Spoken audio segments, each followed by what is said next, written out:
করোনার ভয়াল থাবায় এখনো ঘুরে দাঁড়াতে পারেনি সাভারের এক ক্ষুদ্র উদ্যোক্তা। ৫ সন্তান সহ কোনোরকম একবেলা খেয়ে মানবেতর জীবনযাপন করছেন তিনি। ঋণের চাপে হারাতে বসেছেন নিজের স্বপ্নের একমাত্র ব্যবসা, আর তার সাথে সাথে ডুবতে বসেছে ৮ সদস্যের পরিবারের ভবিষ্যৎ। আগে অনেক ভালো ছিলাম, কিন্তু এখন এমন অবস্থা হয়েছে আমি ছেলে মেয়ের ৩ বেলা ভাত আমি ঠিক মতো দিতে পারি না। করতে আসি যে এটা দিয়ে হবে, কিন্তু আমার কিছুই হচ্ছে না। আরো দিনের দিন আমি নিচেই যাচ্ছি। নেত্রকোনার জেলার কেন্দুয়া থানার কবিচন্দ্রপুর গ্রামের বাসিন্দা আবুল কাশেম একটু ভালো থাকার আশায় স্বামী স্ত্রী মিলে নিজেদের ভাগ্য বদলাতে উদ্যোক্তা হওয়ার সিদ্ধান্ত নেন। দীর্ঘদিন চাকরি করে জমানো অর্থ দিয়ে গার্মেন্টস সংশ্লিষ্ট ৩টি এমব্রয়ডারি মেশিন কিনে একটি ছোট কারখানা চালু করেন। সব মিলিয়ে ভালোভাবেই চলছিল তাদের জীবন। তবে ২০২০ সালের করোনা মহামারী সবকিছু ওলটপালট করে দেয়। বন্ধ হয়ে যায় কাজ, থমকে যায় আয়ের পথ। ওনারা তো খুব ক্ষতিগ্রস্ত আছে আর কি। করোনার পরের থেকে ব্যবসা বাণিজ্য আসলেই ভালো না। বাচ্চা কাচ্চা নিয়ে থাকতে ওদের খুব সমস্যা। ফ্লোর ভাড়া দিতে পারে না, ঘর ভাড়া দিতে পারে না। ছেলে মেয়ে নিয়ে, বউ বাচ্চা নিয়ে ওর চলতে খুবই সমস্যা। এমন পরিস্থিতির ভিতর দিয়ে আছে, মানে এখন খুব অসহায় অবস্থায় আছে।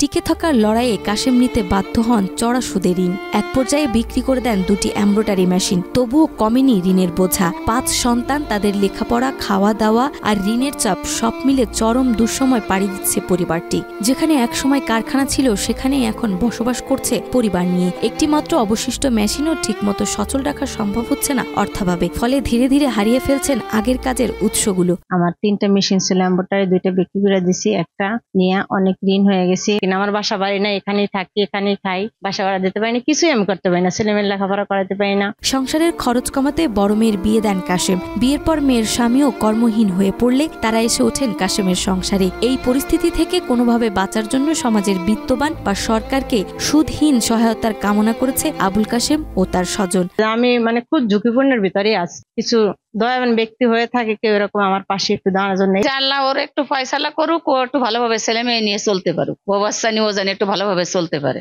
এ বিষয়ে উপজেলার সমাজসেবা কর্মকর্তা জানান, বিষয়টি সম্পর্কে তারা অবগত হয়েছেন। এই ধরনের ক্ষতিগ্রস্ত ক্ষুদ্র ব্যবসায়ীদের জন্য সমাজসেবা কার্যক্রম থেকে সুদবিহীন ঋণের ব্যবস্থা রয়েছে। আবুল কাশেমের বিষয়ে খোঁজ খবর নিয়ে দ্রুত পুনর্বাসনের উদ্যোগ নেওয়া হবে বলেও জানান তিনি। এটি একটি চমৎকার উদ্যোগ। আমরা অবশ্যই খুব দ্রুততার সাথে ওই ব্যক্তির পরিবার এবং তার প্রজেক্ট আমরা ভিজিট করব ইনশাল্লাহ। ভিজিট করে আমরা যদি দেখি যে তাকে ঋণদানের মাধ্যমে তার ব্যবসাটা পুনরুজ্জীবিত করা যায় এবং ব্যবসার উন্নয়ন হয়, অবশ্যই আমরা ওকে ঋণের আওতায় আনবো। আশার আলো দেখছেন উদ্যোক্তা কাশেম ও তার পরিবার। এখন শুধু প্রয়োজন সময় মতো কার্যকর সহায়তা এবং আরেকটি নতুন সূচনার সুযোগ।